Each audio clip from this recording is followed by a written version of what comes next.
Hello and welcome. This is a list of first party and just characters heavily associated with Nintendo that I would like to see in Smash. If I was told to pick 10, then these would be the 10 I'd pick. Well, kind of. There won't be any Pokemon, Mario or Fire Emblem characters. All three are well represented. Fire Emblem I know next to nothing about, and Mario and Pokemon I'm planning to do a separate video on. These won't be in any particular order, and with that said, let's go.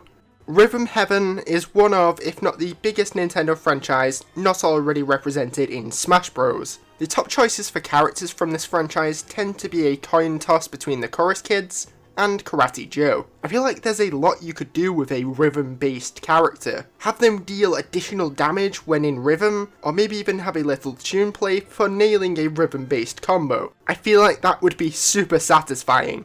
Star Fox Adventures isn't as bad as people make it out to be. In fact, I'd argue it's good. Yes, it's clear it wasn't meant to be a Star Fox game at first, and while I think quality-wise, it might have wound up better if it wasn't a Star Fox game, and it definitely wouldn't have been judged as harshly, especially since this is another weird spot in the Star Fox franchise history. The game at least gave us Crystal. Crystal could use her staff as her weapon for combat, and moves could be pulled from adventures from the abilities the staff has. Here's some blasphemy. I never beat Majora's Mask. In fact, the only Zelda game I did beat, other than Hyrule Warriors Definitive Edition, was Breath of the Wild. That said, I always loved the really creepy, dark and eerie vibe of Majora's Mask, and Skull Kid is just this really interesting looking villain to me. Unfortunately, from what I can tell, Young Link doesn't really reference Majora's Mask much, but Skull Kid could make up for that. It would also add a much needed new Zelda rep that isn't just another Link. The most realistic additional Zelda character that could be added. Impa, while she would be another sword fighter, she could be super unique, especially if she had elemental moves like in Hyrule Warriors. Hyrule Warriors in general would provide for fantastic movesets to pull from for any character from the Zelda franchise, and considering how big this franchise is, it didn't exactly get the best representation in Smash Bros.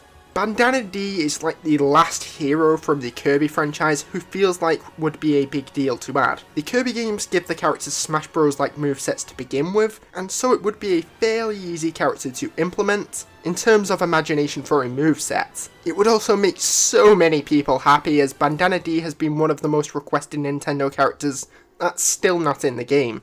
The Nintendo character kicked in the balls the most. Do robots have balls? Are they metal? Whatever. This thing got screwed over so badly. Chibi Robo is a character I would like to see represented to give the franchise some actual positive acknowledgements. If Smash can save Fire Emblem, which has humans, then surely it can help with a franchise that has a cute little robot as the main character. The character that is often seen as a villain, but compared to capitalism in real life, this guy looks like a saint. Moveset wise, I'm not too sure what could be done with Nook, but Animal Crossing is a huge franchise in terms of sales, so you could easily have him slap someone with a fish, if you're into that kind of thing. I'm not judging, I know it's a niche kink, but surely someone's got it. To me, Tom Nook is the face of Animal Crossing, and would be my top choice for a character from the franchise, including above the two characters already in Smash. Realistically, it doesn't make sense to add another F-Zero character. Oh. You expected me to say more. Okay then. A thing I like about Captain Falcon is how he almost got given a beat-em-up like moveset. Black Shadow could be similar. Then after that, please announce a new F-Zero and a beat-em-up F-Zero too. I know very little about Isaac, and I'm personally not that interested in him, but he's been consistently a top pick from fans for past games now, so while I don't have any interest in the character, I would like to see the fans happy, plus him getting into Smash could actually make me interested in the character. Out of all of the characters in this video, this is the character I would most like to see. His moves could be exercise based and implement the RPG strategy where maybe if a character is jumping, let's say, then certain attacks from Drago would get a damage increase or decrease. I just find its design awesome, and Ring Fit is a great game at the same time. Anyway, that is all for this video. Let me know which Nintendo characters you would like to see make it into Smash and why. The why is important to me. And until next time, bye I guess.